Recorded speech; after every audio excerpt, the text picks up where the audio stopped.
You can't talk about the history of the modern electric vehicle without talking about Nissan and its LEAF. The Nissan LEAF was for many people their first exposure to a mass market electric vehicle. But if you follow the EV world at all, you know that the LEAF has had something of a troubled history between rapid battery degradation issues, not so great charging infrastructure, and a style and performance spec which, compared to, say, Tesla, just didn't fight in the same weight class. And for many people, when they look at what EV they might want to buy today, Nissan doesn't cross their mind anymore, and that's really sad. But that might be changing. And if it's gonna change, it's gonna be because of this. I am standing in front of a pre-production Nissan Ariya, Nissan's new all-electric, ground-up crossover. Now, you might notice that this Ariya looks a little bit like Kit from Knight Rider trying to be all stealthy, in that the windows are the blackest of black, and this is a right-hand drive car, so being at the auto show, they don't want people looking and going, why is the steering wheel on the wrong side? But we can still get a good sense of what this vehicle is. The Ariya upends a lot of what we think of as the classic Nissan electric vehicle experience. This is a car with a liquid-cooled, thermally managed battery. This is a car with CCS fast charging instead of CHAdeMO. It is a Nissan for the 2020s. So I just want to acknowledge that I am probably not looking so fabulous right now because this car is tinted in all its windows incredibly darkly. We have had to add one of our lights to the dashboard. And to be clear, the front window of this car is tinted much darker than the roof of my Tesla. It is very much not in a configuration you would ever take on the road. But when you get into this car, I think the first thing I noticed is that it feels familiar. Not because it necessarily feels like other Nissans I've been in, but because it feels like so many EVs.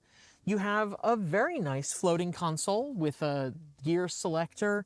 You have a quite lovely steering wheel. You have a slightly curved wide dash, which is really about the same size as the one in the EV6. You have a very nice textured dashboard with buttons that are sort of concealed behind the surface. They're clearly capacitive of some sort. I like the interior. It's certainly not a LEAF. I don't know if I'm in love with it. I don't know if it's an interior that I look at and say like, oh, that's where I want to spend all my time. But I think it's an interior I could very happily live with. Up front in the Ariya, you have a cavernous, no, you don't actually. There's no frunk or anything. You have a motor right there. Not even like a plastic cover like a lot of companies do, but to be honest, part of the point of those plastic engine covers is to sound deaden, which you don't have to do in an EV. There is a surprising amount of sort of space here. I feel like it could have been rearranged to at least have like a Hyundai or Kia style front glove box type deal, but no, it's just a motor. There's a lot of piping and wiring. I suspect Sandy Munro would have a field day tearing this thing apart. But yeah, for a ground up EV, there are going to be a lot of people who are unhappy that it doesn't have a frunk. Personally, for people who might be disappointed that Nissan isn't packing much up front with a lack of a frunk, there's a lot to like in the rear. The Ariya has a really generous rear end, and I'm someone who likes a big rear end. Open the power liftgate, and you've got quite a bit of storage, both just in the regular load bay and underneath this false floor. And that's a feature I've come to really appreciate in my Tesla, the having of the false floor. You can also put the seats down in a 60/40 configuration, which would get you a lot more space. It's overall really nice. It is what you would expect from Nissan. Nissan has been doing crossovers and SUVs for quite some time, and they know what they're doing. Now, some people are going to point out that this is less space than you might find in some other electric crossovers, such as the Tesla Model Y, but I think for most people, it's quite generous and it's going to be all the space you could possibly need. Nissan envisages this as a family crossover, so the back seats are in many ways just as important as the front ones. And when you get into the back seats, the first thing I notice is that the seat back is a little more reclined than I would have expected. I found sort of if I sit back in the seat at all, I'm not really looking at the window, I'm really looking at the C-pillar. But the seats are reasonably comfortable. There's a fair bit of legroom. It's certainly not as spacious as, for instance, my mother's Murano was, but it's certainly a reasonable amount of space. There's a flat floor, although it is rather high. I know this is something that I harp on a lot with the back seats of electric vehicles, but again, I feel like I have to have my legs relatively high up due to the height of the floor compared to the height of the seat itself. That's a little frustrating to me.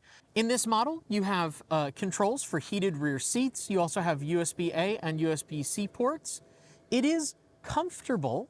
I like it. It is not quite as distinct as I would have expected. I feel, quite honestly, a lot like I'm sitting in a Nissan Rogue, albeit with a few more electric vehicle twists. Could I see going for a road trip in this car? Yes, absolutely. With 4 people. You certainly would not want to try putting 5 adults or maybe even like 5 teenagers in this car. It's not all that wide.